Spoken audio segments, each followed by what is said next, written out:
Hi friends, చూడొచ్చు ఇది OnePlus 9 Pro. Customer ఆన్లైన్లో వీడియోస్ చూసి తీసుకొచ్చారు. సాఫ్ట్వేర్ అప్డేట్ చేయగానే ఆఫ్ అయిందంట. షోరూమ్ కూడా వెళ్ళొచ్చారు. Mother board మార్చుకోవాలన్నారు. వాళ్ళకి డేటా ఇంపార్టెంట్ ఉందన్న మన షాప్ ఆన్లైన్లో వీడియోస్ చూసి తీసుకొచ్చారు. మీ దగ్గర కూడా ఇలాంటి ఫోన్స్ ఉంటే తీసుకోరండి, రిపేర్ చేస్తాం. చూడొచ్చు.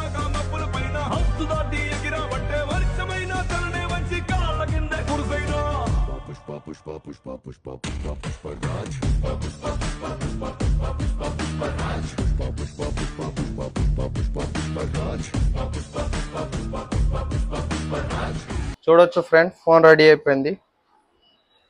ఇదిగోండి, మొత్తం పర్ఫెక్ట్ వర్క్ అయింది. మీకు ఇదే వర్క్ సర్వీస్ సెంటర్లో వెళ్తే మదర్ బోర్డ్ మార్చుకోవాలంటారు, రిపేర్ కూడా అవ్వదు. డేటా కూడా కంప్లీట్లీ ఉంది. చూడొచ్చు మీరు, customer data A to Z వచ్చింది. ర్యామ్ CPU చేంజ్ చేయగానే రెడీ అయిపోయింది. మీ దగ్గర కూడా ఇలాంటి